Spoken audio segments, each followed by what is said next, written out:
Cette vidéo vous est proposée par Coliplus, spécialiste du petit déménagement, garde-meubles et location de box individuelles. En ce moment, il y a beaucoup de lois qui sont étudiées à l'Assemblée. Comment on s'y retrouve ? Difficilement. Je crois que tout le monde le dit, y compris les commentateurs de plus en plus. Donc nous l'avons dit, nous à gauche depuis longtemps. Des députés UMP commencent aussi sérieusement à s'inquiéter, mais un certain nombre d'observateurs et de commentateurs constatent qu'il y a effectivement inflation de textes. C'est une tendance assez traditionnelle en France d'avoir beaucoup de textes de loi, pas toujours appliqués quelquefois avec beaucoup de retard, des décrets, des circulaires qui sortent tardivement, quelquefois qui sortent même pas du tout. Une absence d'évaluation aussi, puisque quand une loi a été réalisée, il faut évaluer son impact pour voir si elle doit être corrigée ou remplacée. Et c'est une obligation ça en France ? Voilà, on est en train de commencer à ça. On vient d'avoir un texte là sur l'entreprise individuelle qui contient également une étude d'impact, pour dire en quoi ce texte apporte du plus et à quelles questions il répond et comment les autres textes précédents ont été appliqués. Mais on n'en est qu'aux prémices de ce processus-là. Il faudrait effectivement avoir un processus, des procédures beaucoup plus affinées en termes de mesure de l'impact d'une loi, et y compris de manière plus participative avec les citoyens. On n'a pas cette culture en France de l'évaluation. Insuffisamment. Et une évaluation qui se fasse y compris avec les citoyens, parce que nous, dans nos permanences, par exemple, on reçoit des citoyens où on a des interrogations dans nos contacts divers et variés avec des collectivités locales, par exemple, qui ont des difficultés d'application de textes de loi.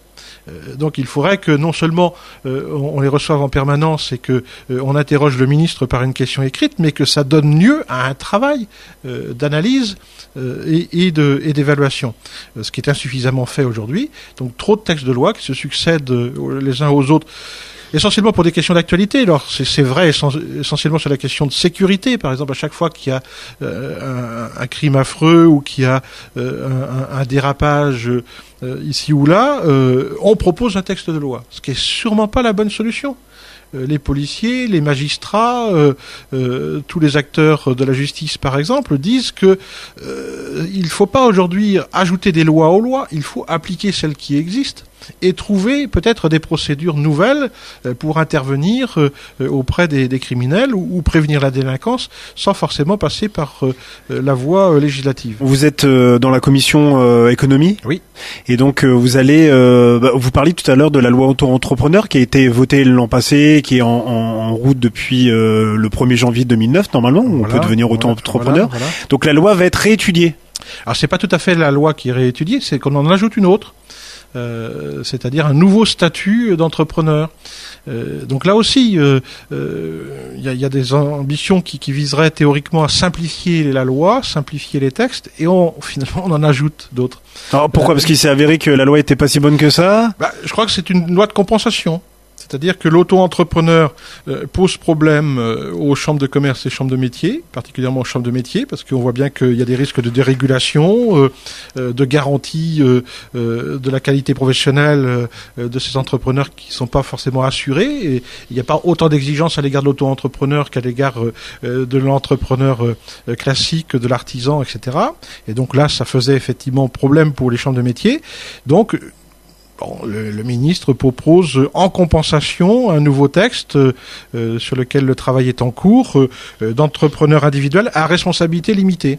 C'est-à-dire une manière de partager le patrimoine de l'entrepreneur individuel entre ce qui est son patrimoine familial et individuel d'un côté et ce qui est le patrimoine mis à disposition de l'entreprise par ailleurs. Bon, c'est pas forcément inutile de réfléchir à ça. Fallait-il à nouveau un texte de loi ?